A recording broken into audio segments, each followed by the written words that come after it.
Hello, everyone, and Happy New Year.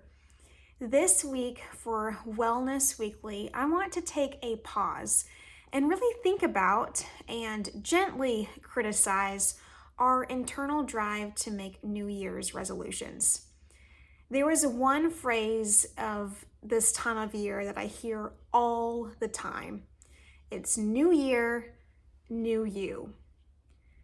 While the sentiment initially sounds really good, a race towards a new you can leave us feeling ashamed of who we are now and beat down that we are once again in need of change.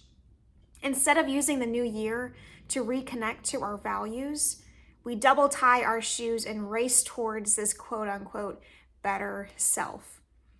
Instead of seeing the new year as an opportunity to reflect, and to gently shift some of our behaviors, we're made to believe we need to drastically change some sort of flaw we have and get our lives together, whatever that means.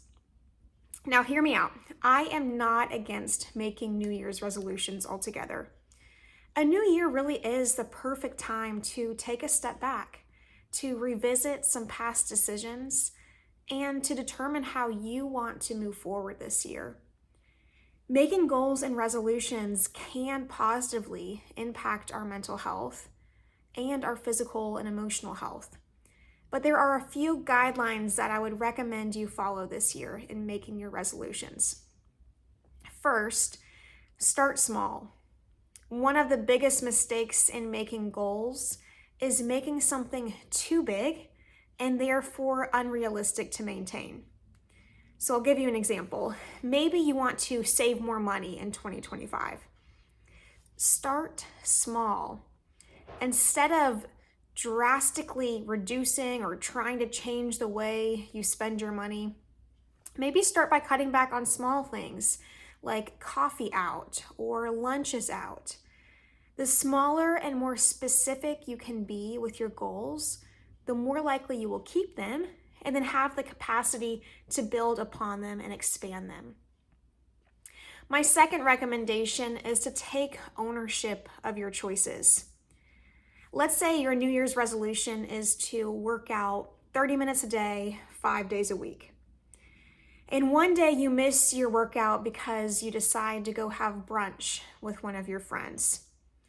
Now, you could spend a significant amount of time beating yourself up because you didn't get your workout in for the day, or you could celebrate the deliberate choice you made to make time for a relationship you care about. You could see your choice not as a failure to meet your resolution, but as a conscious decision to connect, build relationships, and foster community. Now, this is not the same thing as making an excuse. It's really just a way to reframe your thinking and see yourself as capable of making smart choices. The truth is, we have competing priorities all the time, and we've got to develop the skills to choose what comes first on any given day.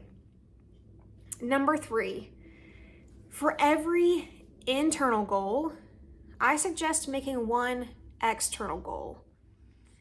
New Year's resolutions tend to focus on the self, with self-improvement as the ultimate end destination. And while self-improvement has a time and a place, and I would argue is important, it's not always the best focus to hold all the time. I think that our intense focus on the self can actually do us more harm than good sometimes. Wellness is not a personal improvement project. It's a communal responsibility built on many factors, some of which are completely outside of our control.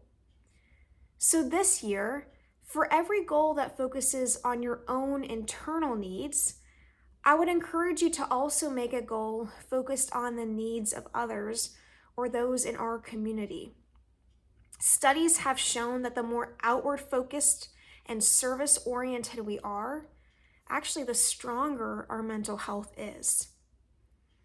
And then lastly, I would recommend to focus on gratitude, gratitude, gratitude. you can have a goal for the future and still accept and be thankful for where you are right now. Make sure to keep in mind the good things in your life, the blessings around you, and all that God has given you. Gratitude does not stifle aspirations, it fuels them. I've listed these guidelines below so that you can check them out and use them as a reference as you make your own resolutions this year. I hope it's helpful. I'll see you soon.